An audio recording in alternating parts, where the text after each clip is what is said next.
Otto Weininger, Sexe et caractère, chapitre 3, Les Juifs. Mon ambition est ici de décrire le plus fidèlement possible une situation réelle, et non pas de donner par artifice force de réalité à quelque chose d'imaginaire. Citation de Richard Wagner.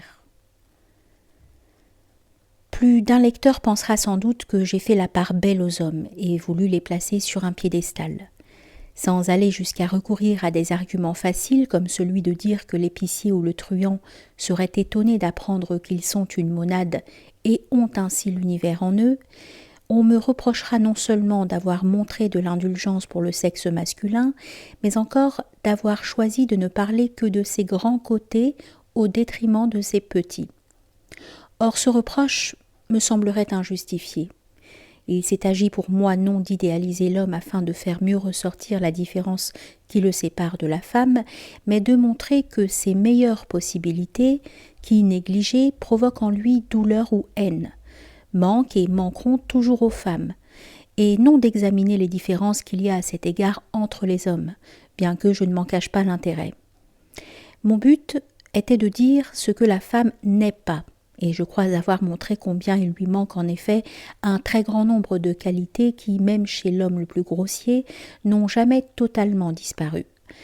Quant à ce que la femme est, à ses qualités positives, si tant est qu'on puisse parler d'être et de positivité chez elle, elle se retrouve chez un grand nombre d'hommes. Il y a, comme on l'a vu, des hommes devenus femmes, ou même qui l'ont toujours été. Il n'y a pas de femme qui soit allée au-delà des limites morales et intellectuelles précises qui sont celles de son sexe. Et c'est pourquoi je tiens à répéter ici que la femme qui serait à placer le plus haut parmi les représentantes de son sexe serait encore loin d'égaler l'homme le plus médiocre. Mais on pourrait soulever une autre question qu'il me faut aborder. Il existe des peuples et des races chez lesquels les hommes, même les plus virils, correspondent peu au type de la masculinité tel que je l'ai défini dans ce livre. Que faut-il penser des Chinois, par exemple, de cette absence en eux de tout désir et de toute ambition? N'est-on pas en droit de penser qu'on a affaire ici à une plus grande féminité de la race elle-même? Ce ne peut être un hasard si les Chinois ont coutume de porter une tresse ou si leur barbe est peu abondante. N'en va-t-il pas de même de la race noire? Y a-t-il dans l'histoire un seul noir de génie et ne commence-t-on pas en Amérique à craindre les résultats de leur émancipation tant leur idée de la morale est courte? Bien qu'il ne soit peut-être pas impossible d'appliquer le principe des formes sexuelles intermédiaires à l'anthropologie des races, j'avouerai que je n'ai pas tenté de le faire et que tout ce que j'ai dit jusqu'à présent se rapporte à l'homme arien et à la femme aryenne. Savoir dans quelle mesure les autres races diffèrent de cette dernière impliquerait une étude approfondie des caractères psychologiques de la race. Les Juifs, dont j'ai choisi de parler ici, ne serait-ce que parce qu'on trouvera en eux les adversaires les plus acharnés des idées défendues dans ce livre, comme du point de vue entier auquel elles le sont, rappellent dans une certaine mesure les Noirs et les Mongols. Les premiers par leurs cheveux bouclés, les seconds par leur forme et la couleur de leur peau. Ce n'est là qu'une observation tirée de la vie courante. La question anthropologique de l'origine de la race juive semble si insoluble que même la réponse très intéressante que lui a donnée Chamberlain dans ses célèbres Fondements du XIXe siècle a rencontré tout récemment beaucoup d'opposition. Je ne suis pas qualifiée moi-même pour en traiter et ce que je voudrais analyser brièvement, mais le plus profondément possible, est bien plutôt la particularité psychique du juif. Le faire me semble un devoir impérieux de la psychologie, et cela est possible indépendamment de toutes les hypothèses historiques invérifiables émises à ce sujet. Cette entreprise n'exige qu'une objectivité d'autant plus grande que la position à l'égard des Juifs est devenue peu à peu aujourd'hui la rubrique la plus importante des nationalismes, le principe de division le plus fréquemment employé par l'homme civilisé. Mais on ne saurait prétendre que l'importance qu'on attache à la question juive est exagérée par rapport à son importance réelle. Si l'on s'y heurte partout dans la vie et dans la culture, il doit y avoir à cela une raison profonde, et qui réside dans l'essence même de la judaïté. Recherche, quelle est cette raison? est un devoir auquel rechercher quelle est cette raison est un devoir auquel il est d'autant plus impossible de se soustraire que l'effort n'en peut qu'être profitable à tous les titres. Je voudrais tout d'abord indiquer précisément ce que j'entends par judaïté. Il ne s'agit pas tant pour moi d'une race ou d'un peuple ou d'une foi que d'une tournure d'esprit, d'une constitution psychique particulière représentant une possibilité pour tous les hommes et dont le judaïsme historique n'a été que l'expression la plus grandiose. L'antisémitisme confirme cette idée. Les Aryens, les plus aryens et les plus conscients de l'être, ne sont pas antisémites. Si choqués qu'ils puissent être par certains traits du caractère juif, cette attitude d'hostilité leur est totalement étrangère et incompréhensible, et les défenseurs des Juifs les tiennent volontiers pour philosémites, puisqu'ils leur empruntent leur argumentation même. L'antisémite agressif présentera au contraire toujours quelques traits juifs, même physiques. N'eut-il pas une seule goutte de sang juif en lui ? Comment en effet ne pas voir que de même qu'on aime en autrui ce qu'on voudrait être, on y hait ce qu'on voudrait ne pas être. On ne hait que ce dont on est proche, et l'autre n'est en ce cas qu'un révélateur. Celui qui hait l'âme juive la hait tout d'abord en lui-même. S'il la traque chez autrui, ce n'est que pour se donner l'illusion d'en être libre. La haine est comme l'amour, un phénomène de projection. L'antisémitisme du juif, si virulent, montre que personne, le connaissant, ne trouve le juif aimable, pas même le juif lui-même, celui de l'Arien, qu'il ne faut pas confondre le juif avec l'homme de race juive. Il y a des Ariens plus juifs que bien des juifs et des juifs plus ariens que certains Ariens. Je ne parlerai pas des nombreux traits juifs qu'on rencontre chez certaines génies dont ces mythes de moindre envergure, comme Frédéric Nicolai ou Schiller. Mais Richard Wagner lui-même, qui était on ne peut plus profondément antisémite, n'est pas exempt en lui et dans son art d'une part de judaïté, même s'il est permis de voir en lui le plus grand artiste que l'humanité ait connu, et même si son Siegfried est bien la création la plus étrangère à la judaïté qui se puisse concevoir. On ne saurait être antisémite en vain. De même que le refus apposé par Wagner au Grand Opéra et au théâtre n'est que le contre-coup de l'attrait qu'ils exercèrent sur lui et qui est encore clairement reconnaissable dans Lohengrin, sa musique, la plus puissante du monde par la pensée qui la sous-tend, n'a pas réussi à se défaire entièrement dans son instrumentation extérieure d'un aspect lourd, bruyant et manquant de distinction, où reste en quelque sorte encore lisible la peine qu'on sait qu'il avait à composer. On ne peut en outre méconnaître le fait que les amateurs de la musique de Wagner sont aussi bien des juifs antisémites qui ne parviennent pas à se libérer de leur judaïté que des antisémites indo-germaniques qui craignent d'y tomber. Il faut bien sûr faire totale abstraction ici de la musique de Parsifal, qui, elle, reste presque aussi impénétrable aux juifs que sa poésie, ainsi que du Chœur des pèlerins et du Voyage à Rome de Tannhäuser, et de beaucoup d'autres morceaux de l'œuvre sans doute. Un homme qui serait purement allemand ne pourrait par ailleurs se représenter l'essence de la germanité aussi clairement que Wagner l'a fait dans Les Maîtres chanteurs de Nuremberg. Qu'on songe enfin à tout ce côté de Wagner qui l'attirait vers Feuerbach plutôt que vers Schopenhauer. Mon intention n'est pas ici d'abaisser ce grand homme en faisant de la petite psychologie. La judaïté l'aida immensément à reconnaître et à affirmer cet autre pôle en lui, franchir le pas qui l'a mené à Siegfried et à Parsifal et donner ainsi à la germanité l'expression la plus forte qu'elle a probablement trouvée dans toute l'histoire. Wagner n'est pas seul à avoir dû vaincre la judaïté en lui avant de trouver sa propre voie et sa propre mission. Le Christ l'avait fait avant lui. Et c'est peut-être la signification profonde du juif par rapport à l'histoire du monde que d'avoir continuellement contraint l'Arien à prendre conscience de lui-même et à se ressouvenir de son essence. L'Arien doit au juif de savoir ce dont il a à se garder, à savoir de la judaïté en tant que possibilité en lui-même. Cet exemple aura montré, je pense, suffisamment clairement ce que j'entends par les Juifs. non pas une nation, non pas une race, non pas une confession, non pas une tradition écrite. Lorsque je parle du juif, je veux parler non d'un type d'homme particulier, mais de l'homme en général en tant qu'il participe de l'idée platonicienne de la judaïté. Et c'est la signification de cette idée que je voudrais tâcher de montrer. Si cependant cette étude a sa place ici dans une psychologie des sexes, c'est qu'elle doit apporter une correction à mon point de vue.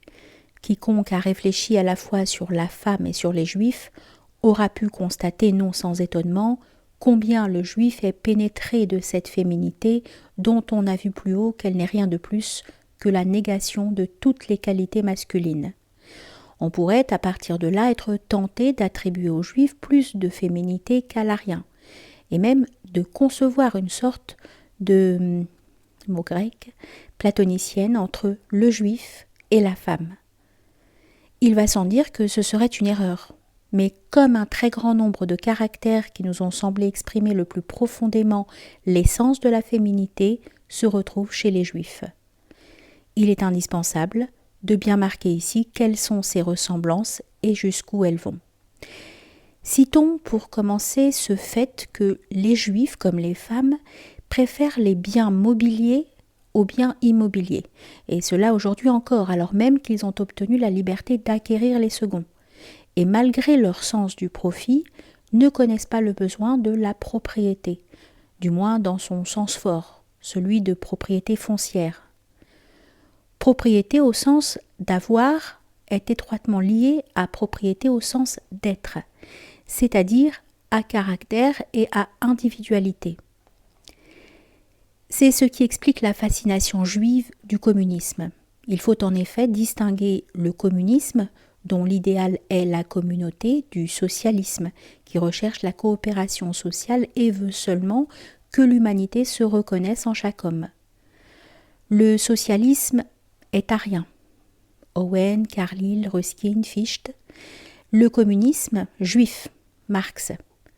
C'est parce que les juifs y jouent un si grand rôle que la démocratie sociale d'aujourd'hui s'est, dans son idéologie, tant éloignée du socialisme pré-raphaélite et chrétien. En dépit de ces tendances collectivistes, la forme marxiste du mouvement ouvrier, à la différence de Rodbertus, ne manifeste aucune compréhension de ce qu'est l'État, et cela est à rapporter à l'ignorance dans laquelle le juif est de l'idée même de l'État. Cette idée est trop difficile à saisir, l'abstraction qu'elle renferme trop indépendante de toute visée concrète pour que le juif puisse être véritablement familiarisé avec elle. L'État représente la totalité des fins et n'est par là réalisable qu'à travers une union de tous les êtres de raison en tant même qu'être de raison. Or cette raison kantienne, qui n'est autre que l'esprit, est aussi étrangère aux Juifs qu'à la femme. C'est pour cela que toutes les tentatives sionistes sont vouées à l'échec, bien que le sionisme ait donné lieu aux élans les plus nobles qu'on ait connus parmi les Juifs des temps modernes, car le sionisme est la négation même du judaïsme, lequel contient l'idée d'une dispersion par toute la terre. L'idée de citoyenneté est pour le juif absolument transcendante. C'est pourquoi il n'y a jamais eu, au sens véritable du mot d'État juif, et ne saurait y en avoir. Quelque chose est posé dans l'idée de l'État qui est une hypostase des desseins individuels, la décision de se soumettre à un ordre de droit librement choisi, dont le chef de l'État est et n'est que le symbole. En conséquence de quoi, le contraire de l'État est l'anarchie, à laquelle aujourd'hui encore le communisme, de par sa non-compréhension de l'État, est intimement lié, en quoi il se distingue nettement de la plupart des autres mouvements révolutionnaires. Si l'idée de l'État n'a même pas imparfaitement trouvé à se réaliser dans aucune forme historique, il n'en reste pas moins que toute tentative de former un État contient en tout cas embryonnairement l'idée d'une association qui est plus qu'économique et politique. L'examen historique de la manière dont un État est né ne dit rien encore de l'idée qu'il contient, dans la mesure précisément où il est un État et non pas une caserne. Il faudra en revenir, si l'on veut bien saisir ce qu'est l'État, à la théorie rousseauiste si décriée du contrat social et lui rendre plus de justice qu'on ne l'a fait jusqu'ici. Ce que l'État exprime, dans la mesure où il est État, n'est qu'un rassemblement de personnalités éthiques en vue de l'accomplissement de devoirs communs. Le fait que le juif ignore l'État, et l'a semble-t-il toujours fait, indique déjà qu'il lui manque, tout comme à la femme, la personnalité, ce qui va peu à peu apparaître plus clairement, car seule l'absence de moi intelligible peut expliquer l'insociabilité juive, comme elle explique l'insociabilité de la femme. Les juifs sont volontiers fourrés les uns avec les autres, mais ils n'ont pas entre eux la relation et le commerce d'essences indépendantes et séparées, sous le signe d'une idée supra-individuelle. De même qu'il n'y a pas réellement de dignité féminine, l'idée d'un gentleman juif est inconcevable. Le juif véritable n'a pas cette distinction intime qui fait la dignité et la respectabilité du moi. Il n'existe pas de noblesse juive, et cela est d'autant plus remarquable que le mariage consanguin se pratique chez les juifs depuis des milliers d'années. Ainsi s'explique également ce qu'on appelle l'arrogance juive. Elle vient de ce que le juif n'a pas de conscience de soi et éprouve le besoin impérieux d'abaisser l'autre afin de se donner de la valeur. De là sa manie féminine des titres, l'insolence qu'il affiche sous la figure du parvenu et qui s'exprime dans la loge au théâtre, la collection de tableaux modernes, ses relations dans les familles chrétiennes ou son savoir. De là son incompréhension de l'idée d'aristocratie. L'Arien a le désir de connaître ses ancêtres. Il s'intéresse à eux parce qu'ils sont ses ancêtres. Il les honore parce qu'il accorde du prix à son passé, ce que ne fait pas le juif, prompt au changement, dépourvu de piété, qui ne sait en un mot donner de valeur à la vie. L'orgueil de la naissance, ce sentiment qu'on retrouve chez l'Arien le plus pauvre et obscur et qui fait qu'on honore ses aînés parce qu'ils sont ses aînés, c'est-à-dire qu'on s'honore soi-même en eux, lui est totalement inconnu. L'argument qui consisterait ici à invoquer l'ancienneté et la force de la tradition juive est sans valeur. L'histoire de son peuple est pour le juif, même pour celui qui lui accorde la plus grande signification, non pas la somme de ce qu'il a été, mais uniquement, sans fin, la source de nouveaux rêves et de nouveaux espoirs. Le passé du juif n'est pas réellement son passé, il est son avenir.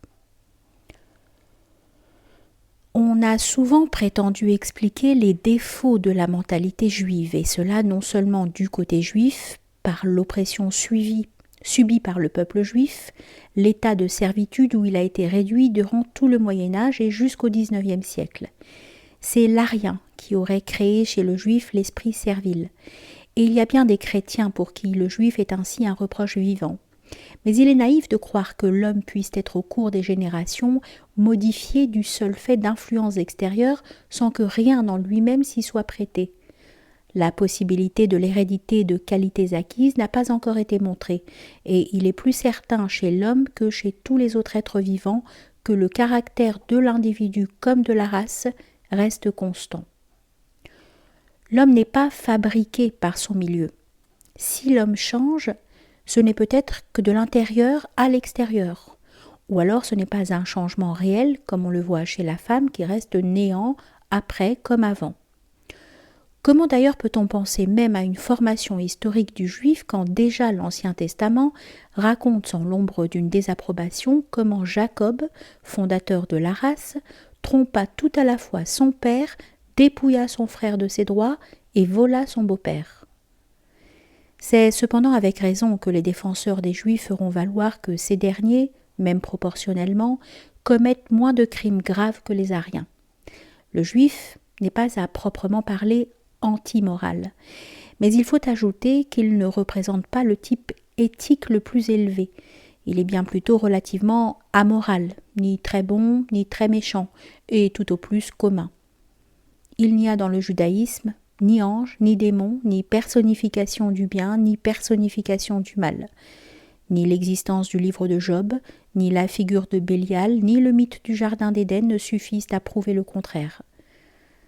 Je ne puis prétendre entrer dans des questions de critique des sources et distinguer ce qui appartient véritablement à la tradition juive de ce qui est emprunté à d'autres traditions.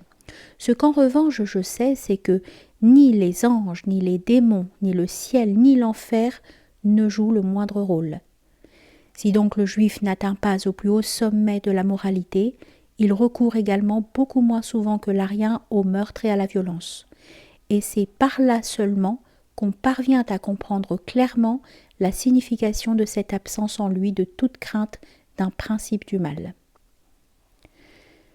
Tout comme les défenseurs des Juifs, les avocats des femmes voient dans leur moindre criminalité une preuve de leur plus haute moralité. L'analogie semble donc de plus en plus complète. Il n'y a pas plus de démons féminins qu'il n'y a d'anges féminins. Seul l'amour, dans sa négation obstinée de la réalité, peut faire apercevoir à l'homme un être céleste dans la femme. Seule la haine aveugle la lui montrer corrompue et scélérate. Ce qui manque à la femme comme aux juifs est la grandeur tant dans le bien que dans le mal.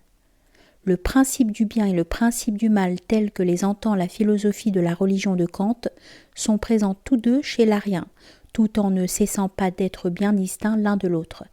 Un bon et un mauvais démon se disputent son âme. Chez le juif et chez la femme, le bien et le mal sont comme dans un état d'indifférenciation.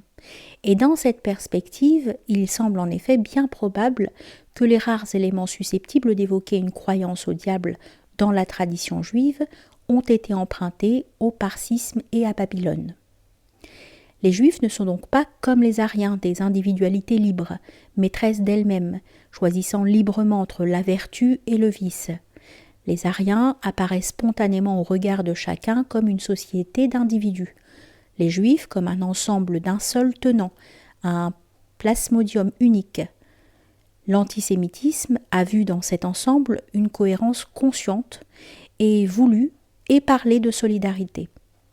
Mais c'est à tort, car lorsqu'une accusation est lancée contre un juif et que tous prennent intérieurement sa défense, souhaitant, espérant, cherchant à établir son innocence, qu'on ne croit pas que cet homme les intéresse en tant qu'individu et que son destin, parce qu'il est juif, éveille en eux plus de pitié que celui de n'importe quel arien injustement poursuivi.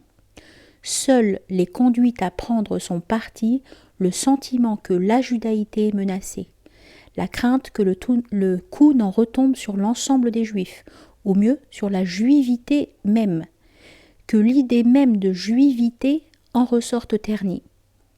C'est ce même phénomène qui se produit chez les femmes, qui entendent avec joie médire de toutes les représentantes de leur sexe, pourvu qu'il ne soit pas question de la femme. Pourvu que les hommes ne cessent pas de désirer la femme en général, que personne ne sorte du droit chemin de l'amour, qu'il continue d'y avoir des mariages et que ne s'accroisse pas le nombre des vieux célibataires. C'est la race qui est seule ici défendue, non la personne, l'espèce, et non l'individu. Ce dernier n'est considéré qu'autant qu'il fait partie du groupe. Le juif véritable, comme la femme véritable, vivent dans l'espèce, et non comme des individualités. Ainsi s'explique que, dans aucun autre peuple du monde, la famille, entendue comme complexe biologique, non comme entité de droit, ne joue un si grand rôle. Après viendrait le peuple anglais qui, comme on le verra, a quelques lointaines parentés avec lui. La famille, entendue dans ce sens, est une cellule d'origine féminine et maternelle, et n'a rien d'une institution sociale. La cohésion familiale, qui est chez les Juifs on ne peut plus étroite, n'est que la conséquence de la respiration d'un même air. Il n'est pas un indo-germain, surtout s'il a un peu d'esprit, qui s'accorde parfaitement avec son père et qui ne ressente, consciemment ou inconsciemment, de l'irritation à l'égard de cet homme qui l'a contraint à vivre en lui imposant son nom de baptême, dont en ce sens non seulement sa vie dépend, mais également, au sens le plus métaphysique, sa volonté de vivre dans ce monde terrestre est limitée. Il n'y a que chez les Juifs que le fils soit profondément intégré à la famille et se sente bien en compagnie de son père, et presque que chez les chrétiens, que le père et le fils aient entre eux des relations d'amis à amis.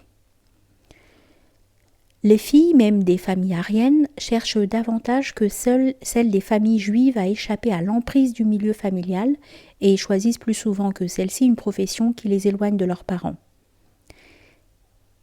Il y a là la preuve également de la parfaite justesse de ce qui a été affirmé au chapitre précédent, à savoir que la non-individualisation de la vie, la non-séparation de sa vie propre avec celle d'autrui est la condition nécessaire de l'accouplement. Les hommes, dominés par l'idée de l'accouplement, sont des juifs qui s'ignorent.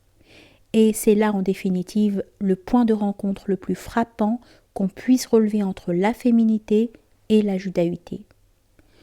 Le juif est toujours plus lascif et plus porté à la luxure que l'arien, bien qu'étant de manière curieuse, moins puissant sexuellement que lui, et sans doute aussi moins capable de plaisir intense en général.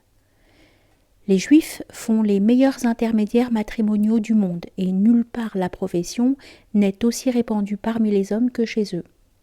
Il est vrai que cette activité y répond à une nécessité plus impérieuse qu'ailleurs, puisqu'il n'est, comme on l'a déjà dit, aucun peuple au monde, peut-être où il y a aussi peu de mariages d'amour. Que le besoin de l'accouplement soit chez le juif organique, cela est bien montré déjà par l'incompréhension que rencontre chez lui tout ce qui est ascèse. Mais ce besoin est encore encouragé par les rabbins qui spéculent sur la perpétuation de la race et par le style même de la tradition orale qui exige la procréation pour fonctionner. Et en outre qu'attendre d'autre d'un peuple pour lequel le premier commandement de son Dieu est « multipliez-vous ». L'accouplement est enfin l'effacement des limites. Et le juif est l'effaceur de limites par excellence. Il est par là l'opposé même de l'aristocrate. C'est un communiste né qui, en toutes circonstances, veut la communauté. D'où l'absence chez lui de tout sens des formes dans le commerce humain, son manque de tact dans les relations sociales. Les formes de la civilité sont le moyen le plus subtil de marquer et maintenir les frontières entre les personnes monades, mais le juif n'est pas monadologue. J'insiste encore une fois sur le fait qu'en dépit du jugement défavorable que je porte sur le juif comme tel, rien n'est plus éloigné de mes intentions que de vouloir par ces remarques et celles qui suivent prêter la main à une quelconque persécution des juifs, théorique ou pratique. Je parle ici de la judaïté en tant qu'idée platonicienne. Il n'existe pas plus de juifs absolus que de chrétiens absolus. Donc je parle ici de la judaïté en tant qu'idée platonicienne et non des juifs en tant que personnes particulières, à qui je m'en voudrais beaucoup d'avoir fait le moindre tort, et envers qui la plus grande injustice serait commise si l'on s'avisait d'appliquer à eux ce que je dis ici. Des mots d'ordre comme n'acheter qu'aux chrétiens sont précisément juifs, car ils le considèrent et n'estiment dans l'individu que son appartenance au genre et à la race. Tout comme l'expression juive goy est censée désigner tout chrétien comme tel et suffire à le définir. Ce n'est donc pas un boycott des juifs, leur éviction de toute charge et de tout honneur, leur mise au banc de la société que je préconise ici. La question juive n'est pas résolvable par de tels moyens, car ces moyens ne sont pas dans la ligne de la moralité. Mais le sionisme non plus ne la résoudra pas. Le sionisme veut rassembler un peuple qui, comme le montre Chamberlain, avait en un certain sens déjà choisi, longtemps avant la destruction du temple de Jérusalem, la diaspora comme sa vie naturelle, celle du rhizome qui s'étend à la terre entière, contrecarrant sans fin toute tentative d'individuation. Il veut quelque chose de non-juif. Il faudrait pour que le sionisme ait un sens que les juifs aient vaincu leur judaïté. La condition de cela serait avant tout que les juifs se comprennent eux-mêmes et se combattent, qu'ils aient la volonté de vaincre la judaïté en eux. Or, il faut bien l'avouer que la connaissance que les juifs peuvent avoir d'eux-mêmes s'est bornée jusqu'ici aux plaisanteries qu'ils ont coutume de faire à leur propre sujet, et dont ils rient sans savoir ce qu'elles veulent dire. Inconsciemment, le juif place l'arien au-dessus de lui. Seule la décision ferme et inébranlable de faire en sorte de pouvoir se respecter lui-même autant que l'arien peut libérer le juif de sa judaïté. Cette décision ne peut cependant être prise que par l'individu. Elle ne peut l'être par un groupe si résolu soit-il. C'est pourquoi aussi bien la question juive ne peut être résolue qu'individuellement. C'est chaque juif pour son propre compte qui doit tenter de le faire.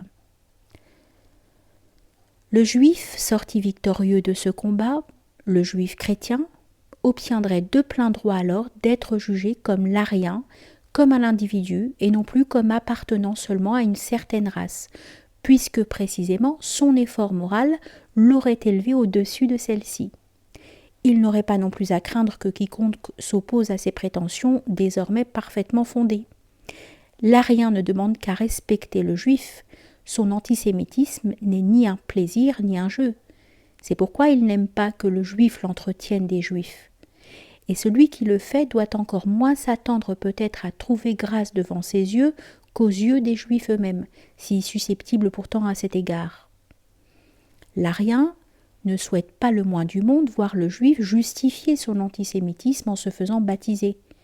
Mais ce danger lui-même d'un reniement de ce qui constitue son effort le plus noble ne devrait pas arrêter le juif décidé à se libérer intérieurement. Il faut que le juif renonce à cette entreprise impossible qui est de vouloir se respecter lui-même en tant que juif, comme le voudrait l'arien, et fasse en sorte, plus simplement, qu'on puisse le considérer comme un être humain. Il devra rechercher le baptême de l'esprit que le baptême du corps, le baptême d'eau pourra alors venir confirmer symboliquement. La reconnaissance par les Juifs de ce que sont véritablement les Juifs et l'esprit juif marquerait la solution d'un des problèmes les plus complexes et les plus difficiles qui soient. Les Juifs sont une énigme beaucoup plus profonde que ne se l'imaginent bien des auteurs de catéchismes antisémites, et en définitive, on ne la tirera jamais tout à fait au clair. Le parallèle tracé ici entre le Juif et la femme ne saurait lui non plus, et de loin y suffire. Il va néanmoins nous être utile un bout de chemin encore. Si chez le chrétien l'humilité et l'orgueil se combattent, c'est chez le juif la servilité et la morgue. À la conscience de soi et à la contrition qu'on rencontre chez l'un ne correspond chez l'autre qu'arrogance et fausse dévotion. Le manque total d'humilité est chez le juif ce qui lui rend inconcevable l'idée de la grâce. L'esprit servile, le fondement même de cette morale hétéronome qui s'exprime dans le décalogue, qui est bien le code de loi le plus immoral du monde, puisqu'il laisse espérer d'une obéissance aveugle à une puissante volonté étrangère et la prospérité sur terre et la conquête du monde, la relation qu'il a à Jéhovah, l'idole abstraite, devant laquelle il ressent une terreur d'esclave dont il n'ose prononcer le nom, fait du juif, comme de la femme, un être qui a besoin d'être dominé. Schopenhauer définit Dieu, un homme qui a créé le monde. Cela est vrai pour le Dieu des Juifs. Mais le divin en l'homme, le Dieu qui habite ma poitrine, le véritable Juif l'ignore. Pour ce que et le Christ et Platon et Maître Eckhart et Saint Paul et Goethe et Kant entendent par le divin, pour ce que tout arien d'ailleurs a toujours entendu par là depuis les prêtres védiques jusqu'à Fechner dans les magnifiques derniers vers de ces 3 motifs et fondements de la foi, pour ce que signifient enfin ces mots « Je serai avec vous tous les jours jusqu'à la fin du monde », le juif n'a qu'incompréhension, car le divin en l'homme n'est autre que l'âme, dont le juif absolu est privé. On ne s'étonnera donc pas de ce qu'il n'y ait aucune trace dans l'Ancien Testament d'une croyance en l'immortalité. Quel besoin a que l'âme soit immortelle celui qui n'a pas d'âme? Le besoin d'immortalité est absent chez le juif comme il l'est chez la femme. L'âme est naturellement chrétienne, lit-on chez Tertullien. De même, comme l'a vu justement Chamberlain, il n'y a pas véritablement de mystique juive, en dehors de cette vulgaire superstition et magie interprétative qu'est la Kabbale. Le monothéisme juif n'a absolument rien à voir avec la véritable croyance en un Dieu. Il en est bien plutôt la négation, un pseudo-servicimité du service authentique de l'idée du bien. L'identification du Dieu des Juifs et du Dieu des chrétiens est l'insulte la plus grave qu'on puisse faire à ce dernier. Il n'y a là aucune religion issue de la raison pure, mais une superstition de vieilles femmes et une vile peur. Par quel mystère ce serviteur parfaitement orthodoxe de Jéhovah se transforme-t-il si facilement et si rapidement en un matérialiste et un libre d'esprit ? D'où vient que le nom que Lessing a donné à cette sorte d'homme éclairé semble comme fait sur mesure pour lui en dépit de tous les arguments de l'antisémite Düring. L'esprit de servilité a fait place ici à son revers, l'insolence. Ce ne sont là que deux aspects différents d'une même volonté chez le même homme.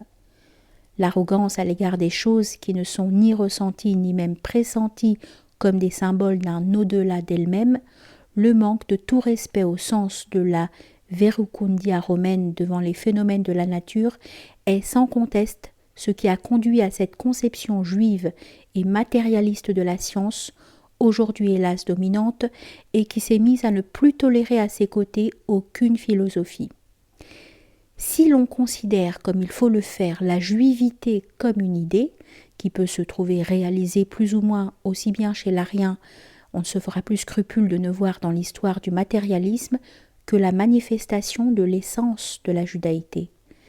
Wagner a parlé de l'esprit juif dans la musique. Quelques remarques s'imposent ici sur l'esprit juif en science.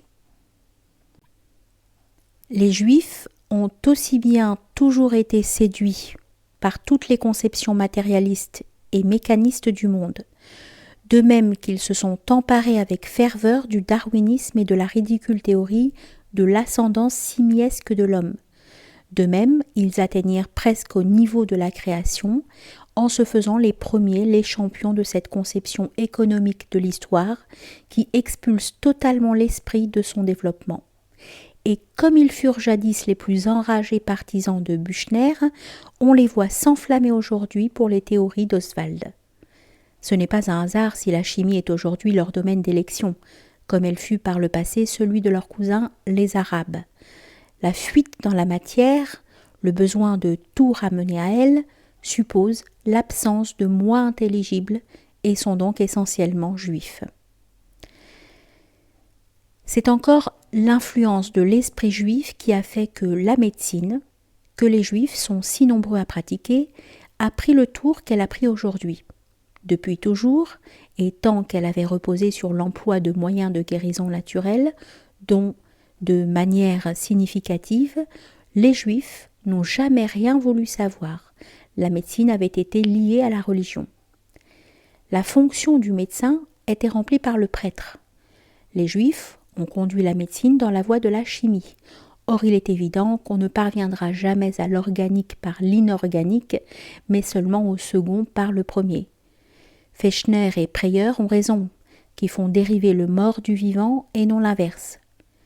Ce que nous constatons tous les jours dans la vie individuelle où l'organique passe à l'état inorganique, comme dans les phénomènes de l'ossification et de la calcification chez les vieillards, de l'artériosclérose et de l'athéromatose qui sont des premiers pas en direction de la mort, alors que personne encore n'a vu sortir le vivant du mort, devrait valoir, au sens où il y a parallélisme biogénétique entre l'ontogénèse et la phylogénèse, pour la totalité de la matière inorganique. Après avoir cédé sur tant de points depuis l'époque de Swammerdam jusqu'à Pasteur, la théorie de la génération spontanée devra même se résoudre à cesser d'être le refuge qu'elle semble être pour tous les esprits qu'attire le monisme lorsque cette attirance trouvera à s'exprimer de manière nouvelle et plus satisfaisante. Ce qui vaudra pour le monde du vivant pourra peut-être être appliqué un jour, à condition d'y faire intervenir certains éléments de temps, au monde inanimé comme à un cas limite, jamais ce qui vaudra pour le monde inanimé au monde vivant. Les considérations sur l'homonculus sont étrangères au personnage de Faust. Goethe les a mis dans la bouche de son valet Wagner. La chimie ne nous découvre que l'excrément du vivant, tout comme la mort est l'excrément de la vie. La chimie, dans sa manière de voir, considère l'organisme sur un seul et même pied avec ce qu'il a rejeté de lui ou a précipité. Comment expliquer autrement des phénomènes comme celui de la croyance que le sexe d'un enfant sera déterminé par la plus ou moins grande quantité du sucre qu'aura mangé sa mère? L'impudence qui consiste à vouloir réduire à une mécanique simple des choses qui, pour l'Arien, sont de l'ordre du destin, est entrée dans la science par les Juifs. Le temps de ces chercheurs profondément religieux pour qui l'objet qu'ils avaient à considérer participait d'une dignité suprasensible, pour qui il y avait des mystères et qui restaient étonnés devant leur découverte tant elle leur semblait inspirée par la grâce, le temps des Copernic, des Galilée, des Kepler, des Euler, des Newton, des Linné, des Lamarck, des Faraday, des Sprengel et des Cuvier, est passé. Les libres esprits d'aujourd'hui qui, étant précisément libres de tout esprit, sont devenus incapables de concevoir la nature comme la révélation immanente d'un principe supérieur, sont devenus également, et pour la même raison, peut-être incapables d'égaler ces hommes sur le plan de la science pure. Ce manque de profondeur est ce qui explique pourquoi les Juifs n'ont jamais donné au monde aucun grand homme véritable. Pourquoi, en d'autres termes, le génie ne se rencontre pas plus chez les Juifs que chez la femme, qui lui est pour ainsi dire refusée. Le Juif le plus remarquable de ces 19 derniers siècles, de l'origine juive duquel il n'y a aucune raison de douter et qui a malgré tout plus d'importance qu'un poète comme Heine, dénué de toute grandeur, ou qu'un peintre original, mais peu profond comme Israëls, a été le philosophe Spinoza.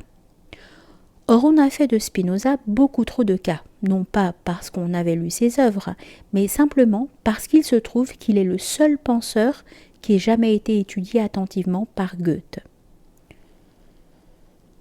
Aucun problème n'existait véritablement pour Spinoza, en quoi il apparaît comme authentiquement juif. Il n'aurait pu, sinon, choisir comme méthode cette méthode géométrique, vouée par sa nature même à faire tout apparaître comme allant de soi.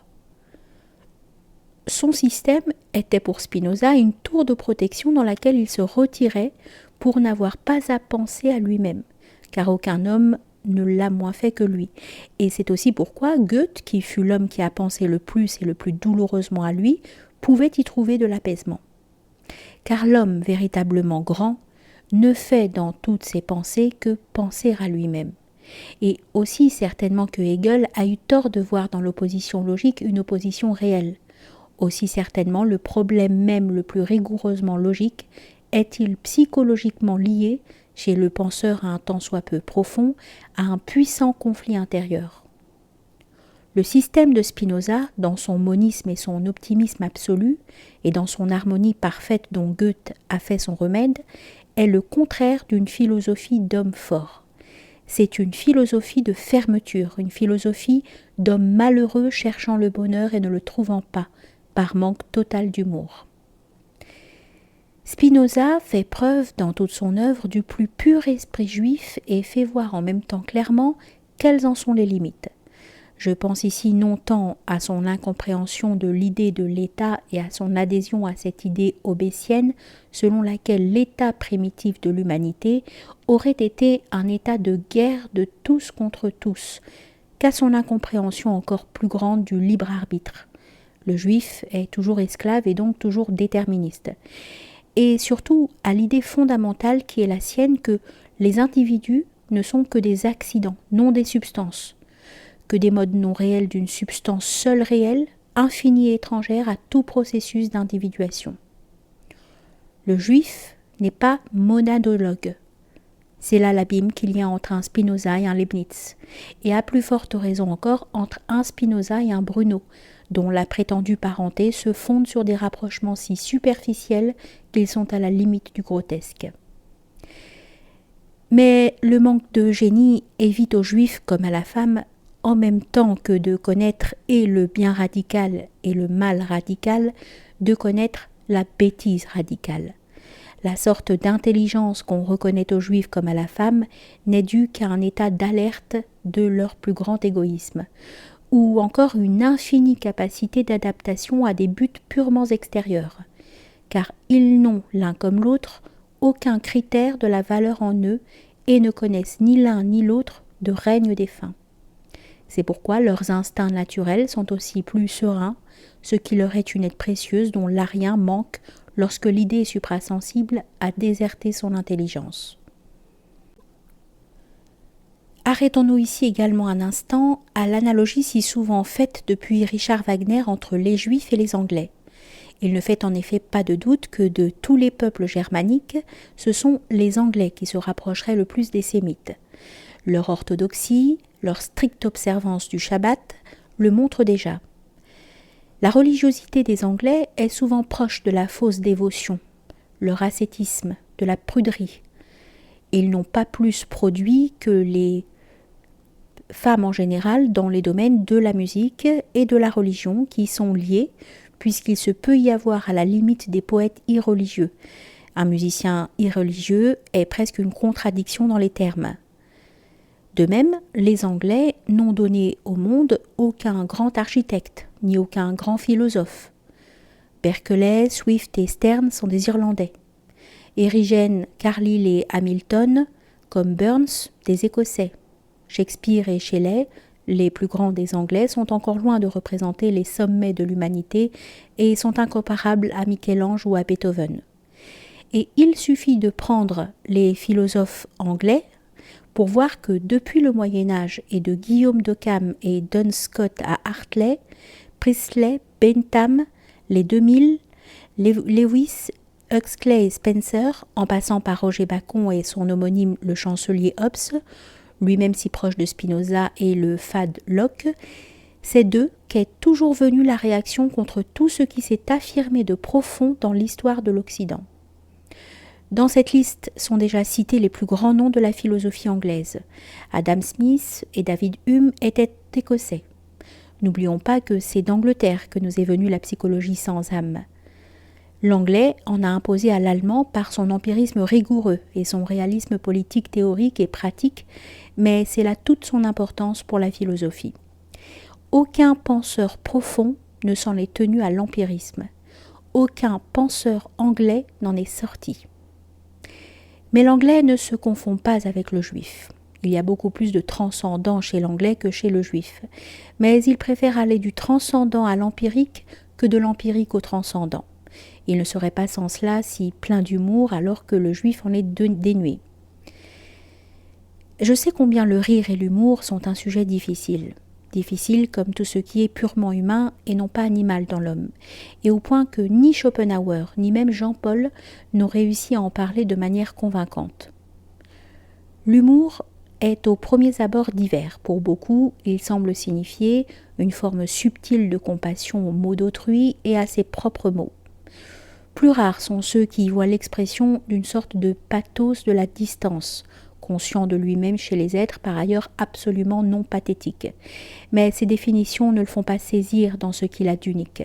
Ce qui me paraît quant à moi essentiel dans l'humour est le dessein de mettre exagérément l'accent sur l'empirique afin d'en dénoncer précisément le peu d'importance.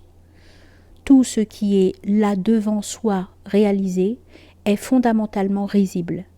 C'est là la racine de l'humour et qui en fait l'opposé de l'érotisme. L'érotisme unit l'homme au monde et envisage d'un point de vue final. L'humour l'en détache, rompt les synthèses pour montrer ce qu'est le monde privé de sa résonance humaine. L'humour est en quelque sorte à l'érotisme ce que la lumière non polarisée est à la lumière polarisée. Tandis que le second veut, en partant du limité, atteindre l'illimité, le premier fait du limité son domaine et se contente de le mettre tel quel au premier plan. L'humoriste est attiré par les petites choses. Son domaine n'est ni la mer ni la montagne, mais la plaine. Il recherche l'idylle et se complaît dans les détails pour en montrer l'insignifiance. Il détache l'immanent du transcendant afin de décrier l'immanent. La plaisanterie traque la contradiction dans les apparences.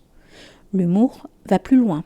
Il présente le monde des phénomènes comme un tout relié, irrelié et fermé sur lui-même. Tous Tous deux ont cependant en commun qu'ils ont pour objet le champ du possible, compromettant gravement par là la signification du monde sensible. Bien que le tragique soit le contraire de l'humour, puisqu'il veut, lui, montrer l'impossible, comique et tragique se rejoignent cependant en ce qu'ils nient l'empirisme.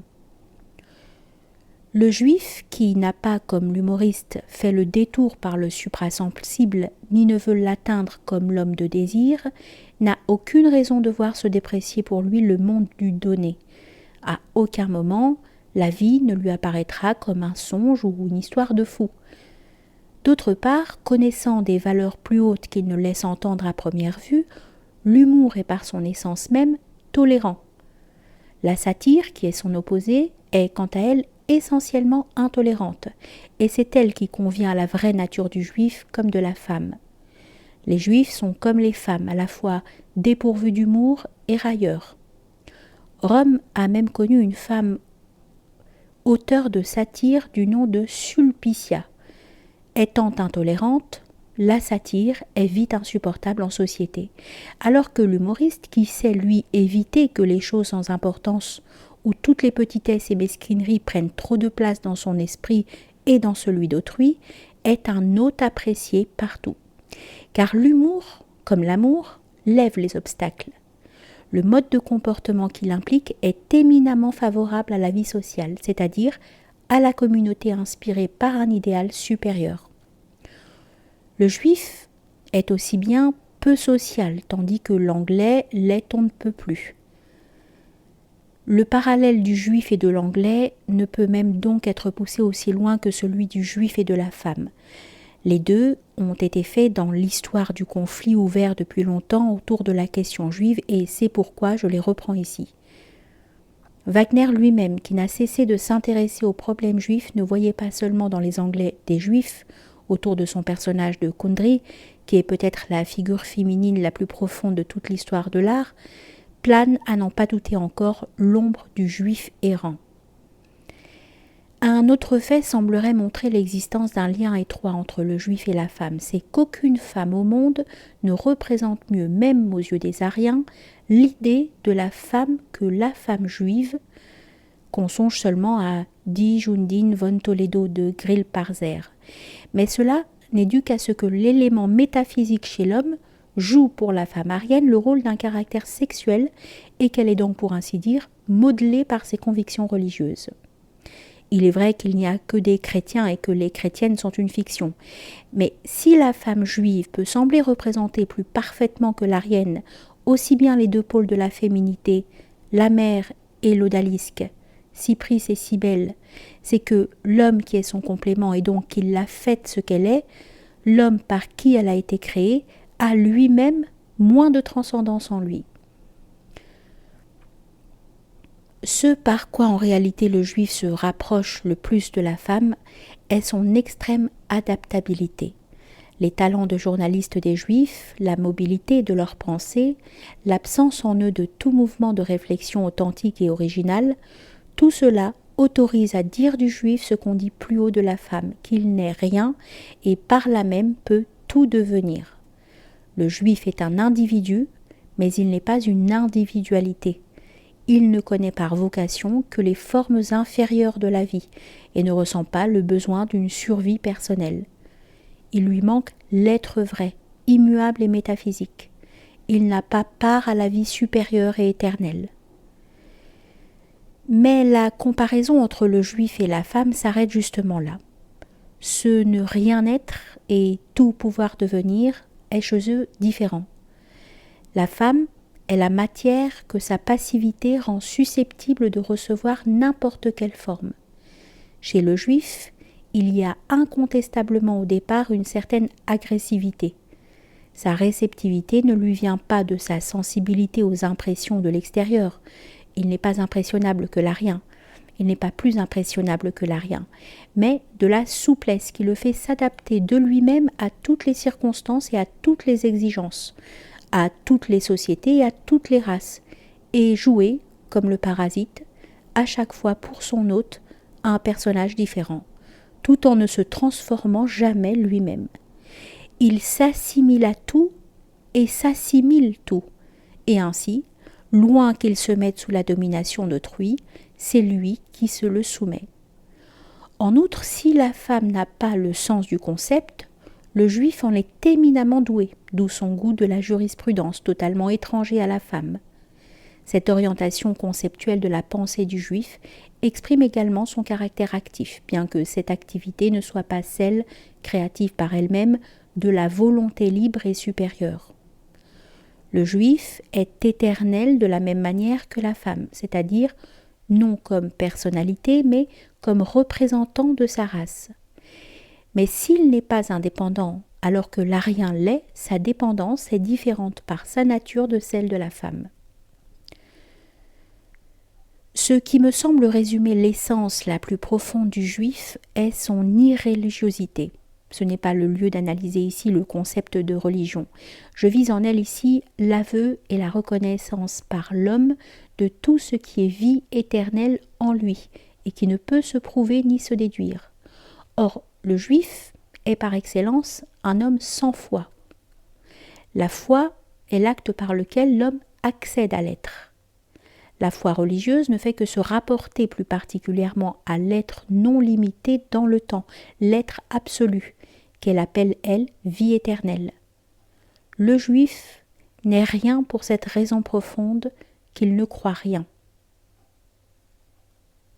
Croire en Dieu ou ne pas croire en Dieu n'est pas ce qui importe ici. La question est de savoir si l'athée croit du moins en son athéisme. Or, le juif ne croit pas en sa foi, et il doute de son doute. Il n'est jamais totalement à sa joie, ni totalement à sa douleur. Il ne se prend pas au sérieux, et par là même ne sait prendre au sérieux rien ni personne. Être juif est profondément confortable, et le juif ne semble pas trouver qu'il paie cet avantage trop cher. C'est là qu'est la différence essentielle entre le juif et la femme. Et ils se ressemblent en ce qu'ils ne croient pas en eux-mêmes. Mais la femme croit en l'autre, en l'homme, en l'enfant, en l'amour. Elle a, bien que située en dehors d'elle, un centre de gravité. Le juif, lui, ne croit en rien, ni en lui, ni en dehors de lui.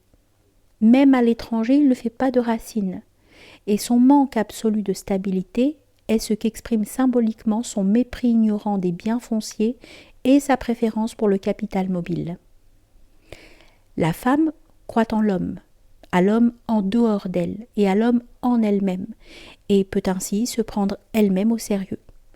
Le juif ne tient jamais réellement rien pour vrai et inébranlable, inviolable et sacré. Il est profondément frivole et persifleur. Il ne croit en la foi d'aucun chrétien, ni à plus forte raison à la sincérité d'aucun juif converti. Mais il n'est pas vraiment réaliste non plus et ne saurait être en aucun cas un empiriste authentique.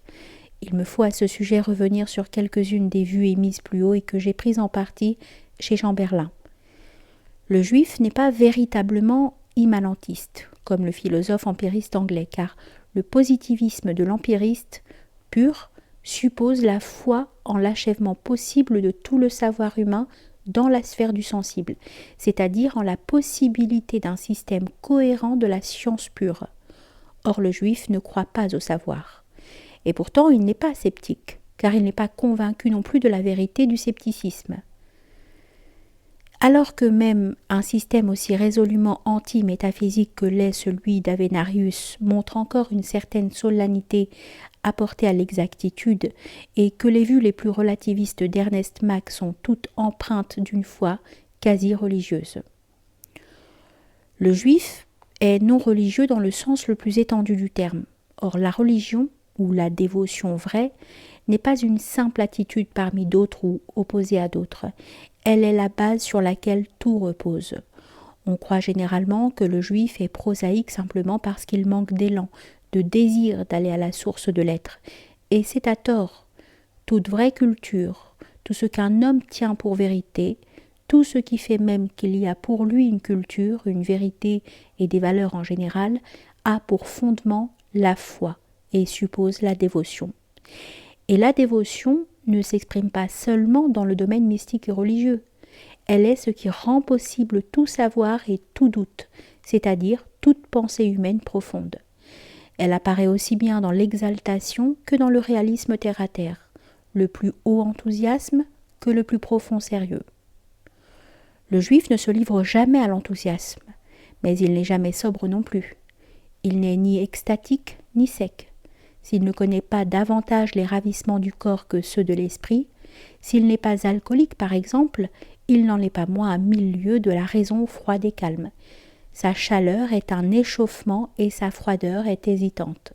Sa concision est de la pauvreté, son ampleur de l'emphase.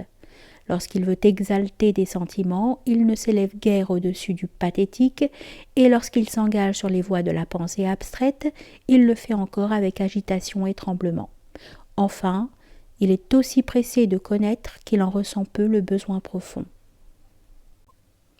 Tout acte de séparer ou d'unir, toute rigueur, tout amour, toute prose, toute poésie, tout élan vrai et simple du cœur humain repose en dernier lieu sur la foi ou la dévotion.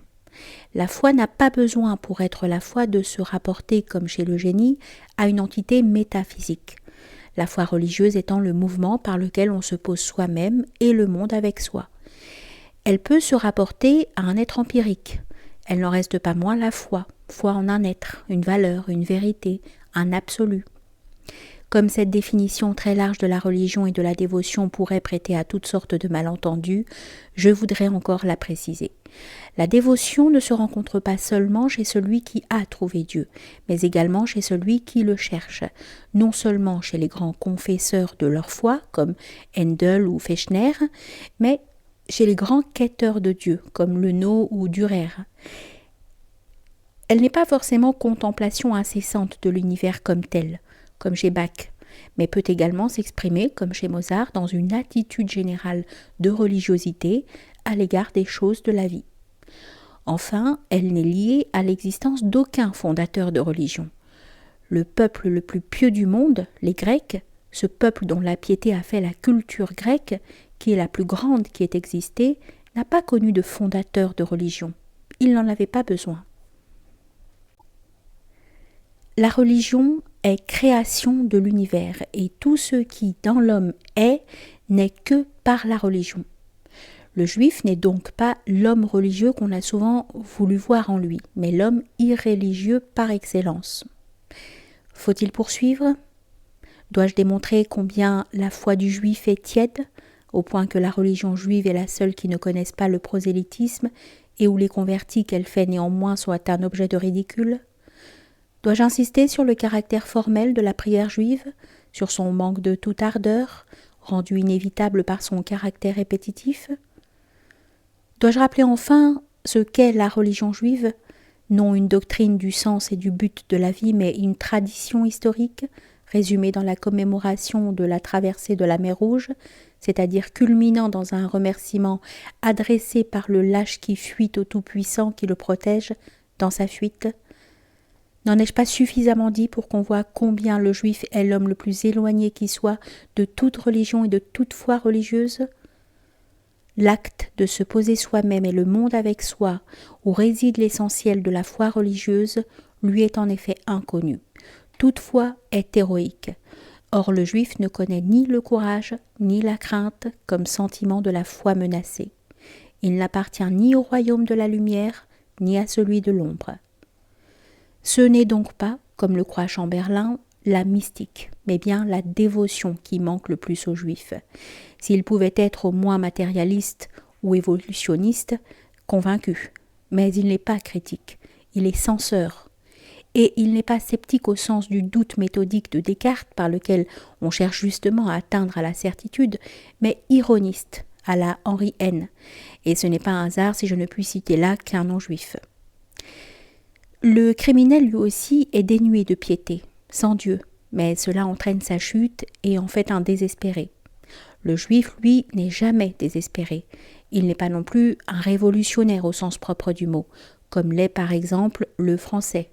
Il ne saurait puiser en lui la force et l'élan de révolte qu'il y faut. Il est désorganisateur, non destructeur. Qu'est donc le juif, pour n'être rien de ce qu'un homme en général peut être ? De quoi offre-t-il, en dernière analyse, l'image aux yeux du psychologue, lui qui les récuse toutes ? Les contenus psychiques du juif sont tous, en un certain sens, doubles ou pluriels. Cette ambiguïté, cette duplicité, cette multiplicité, le juif ne parvient pas à la dépasser. Il a toujours encore une possibilité, et encore beaucoup de possibilités où l'arien, sans avoir pour autant la vue plus courte, se décide et choisit. Cette profonde équivocité intérieure, ce manque de réalité intérieure immédiate d'un événement psychique quelconque, cette pauvreté d'être, est ce qui me semble définir la judaïté en tant qu'idée. La judaïté représente une sorte d'état antérieur à l'être, une éternelle errance aux portes de la réalité. Le juif ne peut s'identifier à rien, ni mettre vraiment sa vie au service d'aucune cause. Ce ne sont pas les zélateurs, c'est le zèle qui lui manque. Il ignore l'indivision, le tout. Ce qui lui fait défaut, c'est la simplicité de la foi, et c'est parce qu'il n'a pas cette simplicité-là qu'il paraît plus adroit et échappe plus élastiquement que l'arien à toutes les oppressions. Je le répète, l'ambivalence est le lot du juif comme la clarté et la simplicité est celui du chrétien. La question juive est celle même qu'Elsa pose à Lohengrin, celle de l'incapacité de croire à aucun témoignage des sens ou de l'esprit, c'est-à-dire finalement à aucun être. On pensera peut-être que cette sorte de division de l'être ne se rencontre que chez les Juifs, chez qui la vieille orthodoxie tient encore assez de place pour venir contredire en eux l'acquis de la civilisation moderne. Ce serait là une grossière erreur. Sa culture révèle, s'il se peut plus clairement encore, ce que le Juif est profondément, en ce qu'elle a trait à des choses qui demandent plus de sérieux que les affaires d'argent. Une preuve de ce que le Juif n'est pas simple est qu'il ne chante pas. Non par pudeur, mais parce qu'il ne pourrait croire en son propre chant. Sa crainte de chanter, ou même de parler un peu haut et clair, ressemble aussi peu à la véritable retenue que son ambivalence ressemble à la vraie différenciation qui fait le génie. Toute pudeur est fière. Cette répugnance du juif à chanter ne cache que son absence de dignité intérieure, car il ne comprend pas l'être immédiat, et sait que le seul fait de chanter le ferait se trouver ridicule et se sentir comme compromis. La pudeur se rapporte à tous les contenus liés au moi par une continuité interne sans faille. La gêne du juif s'étend à des choses qui ne peuvent lui être sacrées et qu'il ne peut donc craindre de profaner en s'adressant au public. Et cela est dû à nouveau à son impiété, car toute musique est absolue et existe indépendamment de ce qui fait son support. C'est pourquoi elle est de tous les arts celui qui est le plus étroitement lié à la religion et que le seul chant, la simple mélodie saturée d'âme, est aussi inaccessible qu'elle a l'esprit juif. On voit comme il est difficile de définir la judaïté. Le juif manque de rigueur mais aussi de tendresse. Il est plutôt tenace et mou. Il n'est ni rude, ni fin, ni grossier, ni poli. Il n'est pas roi, il n'est pas suzerain, mais il n'est pas homme lige non plus. Il n'est pas vassal. Ce qu'il ne connaît pas, nous l'avons vu, est l'émotion profonde. Mais il lui manque aussi bien l'égalité d'âme. Rien pour lui ne va jamais de soi, et cependant le véritable sentiment de l'étonnement lui est étranger. Il n'a rien de Lohengrin, mais encore moins peut-être de Telramund, dont l'honneur du moins est sauf.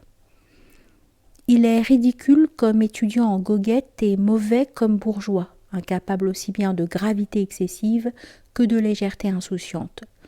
Comme il n'accorde foi à rien, il cherche refuge dans les choses matérielles. De là sa soif de l'argent. Ce qu'il cherche dans l'argent est quelque chose d'enfin réel. Il veut se convaincre de l'existence du monde en faisant des affaires. La seule valeur qu'il reconnaisse devant ainsi l'argent gagné.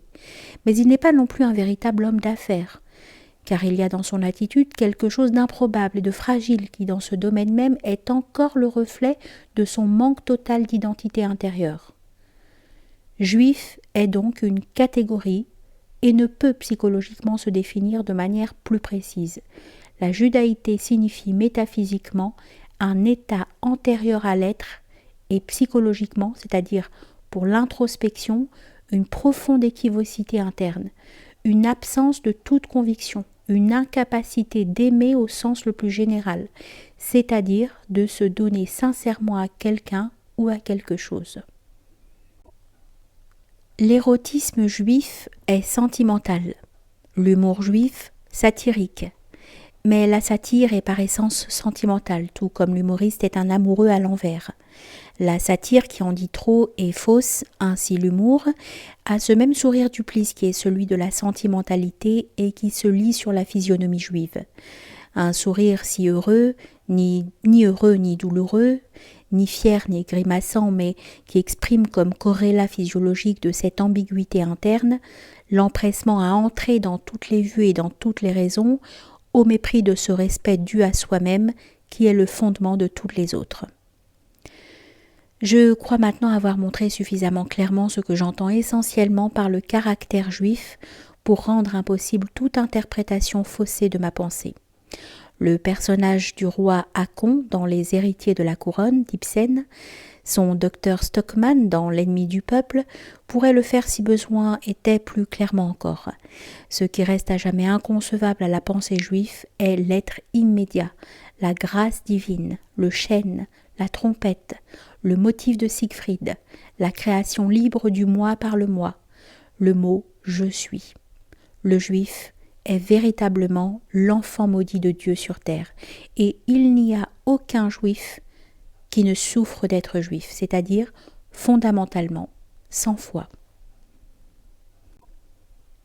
La judaïté et la christianité, celle-là, l'être le plus déchiré, le plus dénué d'identité interne, celle-ci, l'être le plus trempé dans la foi, le plus confiant en son Dieu, forment le contraste le plus total. Le christianisme est héroïque, alors que le juif, n'étant jamais tout entier dans ce qu'il fait, est toujours lâche et représente l'antithèse même du héros. Chamberlain a parlé avec autant de justesse que de profondeur de l'incompréhension à la fois étonnante et tragique que les Juifs montrent de la personne et de la doctrine, de la vie et de la mort, de Jésus, comme combattant et comme martyr. Mais il serait faux de croire que les Juifs haïssent le Christ. Les Juifs ne sont pas des anti-chrétiens. Ils ne conçoivent simplement pas ce qu'il est. Seuls des Ariens pourraient lui témoigner de la haine, c'est-à-dire seuls des êtres connaissant le crime. Les Juifs ne se sentent pas par lui que dérangés et contrariés comme par quelque chose qu'ils ne parviennent pas à se représenter malgré tout leur esprit. L'idée selon laquelle le Nouveau Testament accomplirait l'Ancien, idée qui bien sûr justifierait les Juifs, n'est qu'une légende, étayée par des rapprochements artificiels. Mais le fait que malgré cette opposition radicale entre l'un et l'autre, le christianisme soit cependant précisément issu du judaïsme représente une énigme psychologique des plus profondes, qui est d'une manière générale l'énigme du fondateur de religion. Par quoi le fondateur de religion se distingue-t-il de tous les autres grands hommes ? Par quelle nécessité profonde agit-il ? Il n'y a qu'une seule réponse à cela, c'est qu'il n'a pas toujours cru dans le Dieu qu'il annonce. La tradition rapporte du Bouddha comme du Christ qu'ils ont été soumis à des tentations plus fortes que n'importe quel autre homme. Mahomet et Luther furent épileptiques. Or l'épilepsie est la maladie du criminel. César, Narsès, Napoléon, les grands criminels ont tous souffert du haut mal, et Flaubert et Dostoïevski, qui étaient de constitution épileptique sans être bien sûr des criminels, en avaient beaucoup de traits. Le fondateur de religion est l'homme qui, ayant vécu dans le plus complet éloignement de Dieu, a franchi pour lui-même le pas qui conduit à la foi la plus haute. Quant à savoir comment il est possible qu'un homme naturellement mauvais puisse faire de lui-même un homme bon, cela dépasse notre entendement. Car comment un mauvais arbre pourrait-il donner de bons fruits ? Se demande Kant dans sa philosophie de la religion. Et cependant, il en affirme la possibilité de principe. Car, dit-il, au plus profond de la chute, n'en retentit pas moins en nous dans toute sa force le commandement. Nous devons devenir des hommes meilleurs et par conséquent, il faut également que nous le puissions.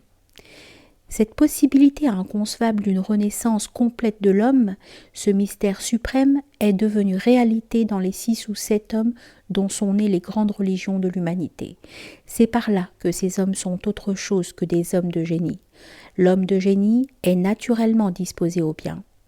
L'homme de génie au sens strict a obtenu la grâce dès avant sa naissance. Le fondateur de religion la reçoit au cours de sa vie. Le vieil homme meurt en lui et fait place à un homme nouveau. Plus un homme veut devenir grand, plus il a de choses qu'il doit tuer en lui. Socrate, à cet égard, a quelque chose du fondateur de religion, ce qu'on ne peut dire d'aucun autre grand homme parmi les Grecs. Son combat décisif contre le mal pourrait avoir été livré ce jour de la bataille de Potidée, où il affirme lui-même avoir tenu seul pendant 24 heures à une même place. Le fondateur de religion est l'homme pour qui, à sa naissance, aucun problème n'est résolu, l'homme dénué de certitude, doutant de tout et ayant à propos de toute chose à surmonter ce doute. Tel homme a à lutter en lui contre la maladie, tel autre contre le crime. Chaque homme s'est chargé d'un péché en naissant, mais ce n'est que formellement que le péché originel est le même en chacun. Matériellement, il est chez chacun différent. Chacun, à ce moment où il cessa de vouloir, où sa volonté d'un coup se fit instinct, son individualité, individu, son amour, désir, c'est-à-dire au moment de sa naissance, a fait choix d'un néant bien particulier. Et c'est ce néant, en lui, cette non-valeur, qu'il ressent toute sa vie comme une tare et une imperfection, et qui devient pour sa pensée un problème, une énigme à résoudre. Le fondateur de religion, seul, a commis le péché originel dans toute son étendue, et sa mission devient de l'expier entièrement. Tout en lui est problématique, ou si l'on veut, ce qui revient au même, l'univers est pour lui problématique, mais il résout la question que l'univers en lui pose et se résout ainsi lui-même en l'univers. Il vainc le néant en lui et se saisit de la chose et de l'être. Et en ce sens, on peut dire qu'il est délivré du péché originel, qu'en lui non seulement Dieu est devenu homme, mais l'homme est devenu Dieu. Mais au sens où le génie est liberté suprême vis-à-vis de la nature et de ses lois, le fondateur de religion est bien le plus grand de tous les hommes de génie. Il a réalisé ce que les penseurs les plus profonds de l'humanité n'ont jamais que déclaré possible sans trop y croire et uniquement pour ne pas être contraints de renoncer à l'idée de libre arbitre. La nouvelle naissance, la régénération, la conversion du vouloir tout entier. Le peuple juif avait deux possibilités. Toutes deux existaient encore avant la naissance du Christ. Il y avait alors à la fois une tendance à la dispersion et une tendance à l'état, ou du moins à une sorte d'état, une tendance négative et une tendance positive. Le Christ a surmonté en lui le comble de la négation de toute valeur, à savoir la judaïté, et élevé à sa place le comble de l'affirmation de toute valeur, à savoir la christianité. D'un état d'antériorité à l'être, on passe avec le Christ à un état de séparation de l'être et du non-être. Dès cet instant, les jeux sont faits. L'ancien peuple d'Israël se scinde en juif et en chrétien. Le juif tel que nous le connaissons, tel que je l'ai défini, apparaît en même temps que le chrétien. La diaspora est ainsi définitivement accomplie et la possibilité même de grandeur, la possibilité de nouveau Samson ou de nouveau Josué, les deux figures les moins juives d'Israël, disparaît désormais du peuple juif. Christianité et judaïté sont liés historiquement entre eux comme la position et la négation. En Israël ont été mises les plus hautes possibilités qu'un peuple ait jamais eues, qui se résument dans une seule, celle du Christ. Les autres ne sont depuis plus que celles de juifs. Je voudrais qu'on me comprenne bien. Mon intention n'est pas ici d'inventer entre le judaïsme et le christianisme une relation qui n'existe pas. Le christianisme est la négation absolue du judaïsme. Mais il se rapporte à lui comme la chose à son contraire, comme la position à la négation qu'elle supprime. Plus encore que dans le cas de la piété et de la judaïté, le christianisme et le judaïsme ne peuvent être définis que l'un par rapport à l'autre, et par opposition. Rien n'est plus facile que d'être juif, rien n'est plus difficile que d'être chrétien. Le judaïsme est le gouffre au-dessus duquel le christianisme s'est édifié, et c'est pourquoi le juif inspire la plus grande peur et la plus profonde répugnance à l'arien. Je ne puis croire avec Chamberlain que la naissance du Sauveur en Palestine ait été l'effet du hasard. Le Christ était juif, mais il ne fut que pour surmonter en lui-même entièrement la judaïté. Car qui a vaincu le plus grand doute est aussi le plus croyant. Qui s'est élevé au-dessus de la négation la plus désolée de toutes les valeurs, l'homme capable de les affirmer le plus positivement. La judaïté a été le péché originel du Christ. La victoire qu'il a remportée contre elle, ce qui le rend plus grand que le Bouddha, Confucius et les autres grands maîtres spirituels. Le Christ est le plus grand des hommes parce qu'il s'est mesuré à l'ennemi le plus grand. Il est et restera peut-être le seul juif à avoir obtenu cette victoire.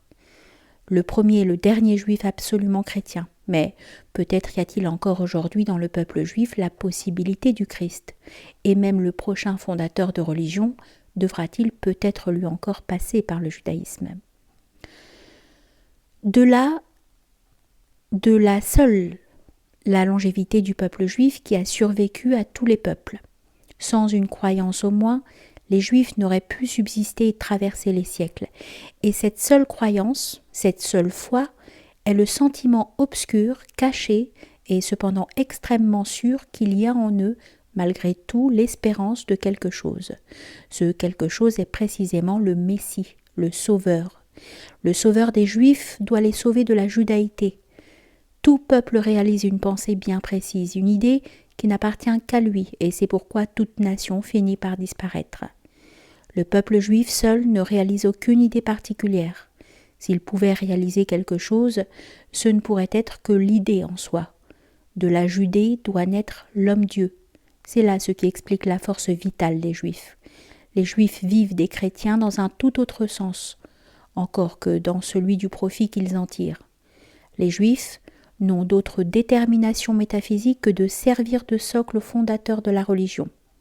Par là s'éclaire aussi ce phénomène curieux qu'on observe dans la manière dont les Juifs servent leur Dieu, jamais comme des individus, mais au contraire toujours en groupe. Ce n'est qu'à plusieurs qu'ils sont pieux. Ils ont besoin d'un coprieur, car l'espérance des Juifs est l'espérance perpétuelle de voir leur race donner naissance à ce triomphateur par excellence qu'est le fondateur de la religion. C'est là la signification inconsciente de tous les espoirs messianiques exprimés dans la tradition juive. Le Christ est le péché des Juifs. Si donc il y a, et encore aujourd'hui peut-être chez le Juif, les plus hautes possibilités, c'est cependant chez lui qu'on trouve le moins de possibilités réalisées. Il est l'homme des plus grands dons et des moindres capacités intérieures. Notre temps voit les Juifs dominer comme ils ne l'avaient jamais fait depuis les jours du roi Hérode. De quelque côté qu'on le considère, l'esprit des temps modernes est juif. La sexualité est affirmée comme une valeur suprême et l'éthique de l'espèce entonne des cantiques à la gloire du coït. Le malheureux Nietzsche n'est vraiment pas responsable de la conciliation spectaculaire qui s'est déjà opérée entre la sélection naturelle et la prostitution, dont l'ignominieux apôtre s'appelle Wilhelm Bolch. Il a compris l'ascèse et n'a fait que trop en souffrir lui-même pour n'avoir pas trouvé son contraire préférable. Mais les femmes et les Juifs sont des entremetteurs. Leur but est de confirmer l'homme dans son péché. Notre temps, qui n'est pas seulement le plus juif, mais le plus féminin de tous les temps, ce temps pour lequel l'art n'est plus qu'un moyen d'exprimer des humeurs, qui a vu l'origine du besoin artistique dans les jeux animaux, ce temps de l'anarchisme le plus crédule, ce temps auquel ni l'idée de l'État ni celle du droit ne disent plus rien, ce temps de la conception historique la plus plate qu'on ait jamais imaginée, le matérialisme historique, ce temps du capitalisme et du marxisme, ce temps pour lequel l'histoire, la vie, la science ont été réduites à l'économie et à la technique, ce temps qui a cru pouvoir expliquer le génie comme une sorte de folie mais qui ne possède plus un seul grand artiste ni un seul grand philosophe, ce temps si peu original alors qu'il cherche tant l'originalité, ce temps qui a remplacé l'idéal de la virginité par le culte de la demi-vierge, ce temps a également la gloire douteuse d'être le premier à avoir non seulement affirmé le coït comme une valeur et l'avoir adoré, mais encore à en avoir fait un devoir, non dans l'idée de se perdre, comme le romain ou le grec dans les bacchanales, mais dans celle de se trouver et de donner enfin un contenu à son propre vide. Mais ce nouveau judaïsme appelle un nouveau christianisme. L'humanité attend le nouveau fondateur de religion, et le combat va vers une décision comparable à celle qui a eu lieu en l'an 1 de notre ère. Entre la judaïté et la christianité, entre les affaires et la culture, entre la femme et l'homme, entre le genre et la personnalité, entre la non-valeur et la valeur, entre la vie terrestre et la vie supérieure de l'esprit, entre le néant et la divinité, l'humanité a à nouveau le choix. Ce sont là les deux possibilités. Il n'y en a pas de troisième.